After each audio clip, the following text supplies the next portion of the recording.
السلام عليكم ورحمة الله تعالى وبركاته. كي دايرين؟ لاباس عليكم؟ بخير. كنتمنى ان شاء الله تكونوا كلكم بخير وعلى خير في تمام الصحة والعافية ان شاء الله يا ربي.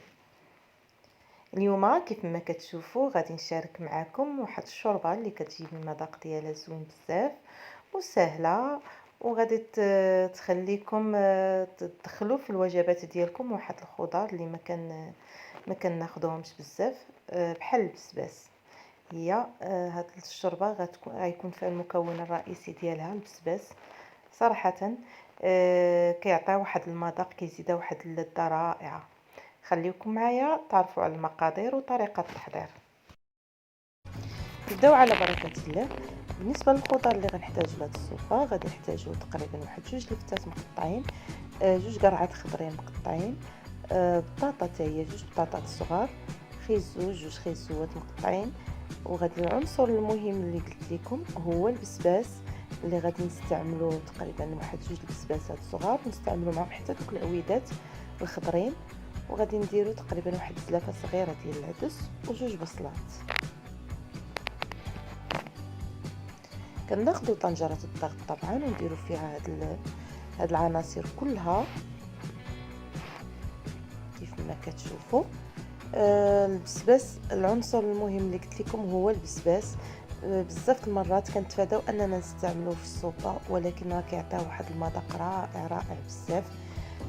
صدقوني غتجربوها غتعجبكم، وخاصه الفوائد اللي فيه دابا الوقت ديالو راه موجود.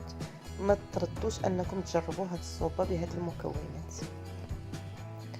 كيف ما قلت لكم كنوضعوا الخضار كلها في طنجره الضغط، ثم كنضيفوا عليهم شويه ديال الابزار وشويه ديال الملح القياس، يعني كل واحد على حسب الذوق ديالو.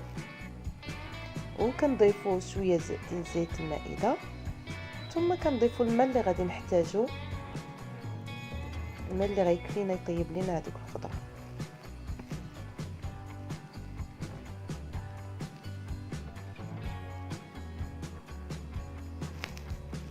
كنغلقوا الطنجره ديالنا وكنوضعوها فوق النار، كنخليوها تاخذ وقتها الكافي في الطياب حتى كطيب. نقلبوا الخضره نلقاو لها طابت، وايضا حتى داك الماء يعني خصو يكون البلول اللي غيكون فيه يكون كافي. الا كان ناقص نضيفو شويه.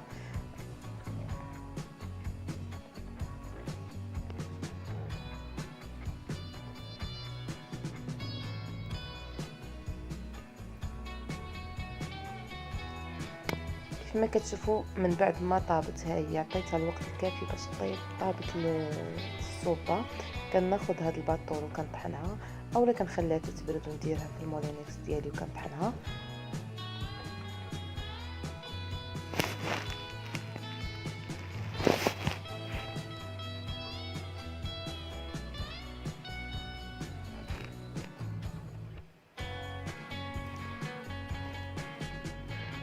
صافي كيف ما كتشوفوا راه انا كملتها في الطحين. كنضيف ليها هاد القطع ديال الفرomاج، يعني اي فروماج عندكم سواء المربع او اللي عندكم، اي ماركه عندكم والقياس اللي بغيتو. هو كيزيد واحد اللذه، ما تردوش انكم تضيفوه.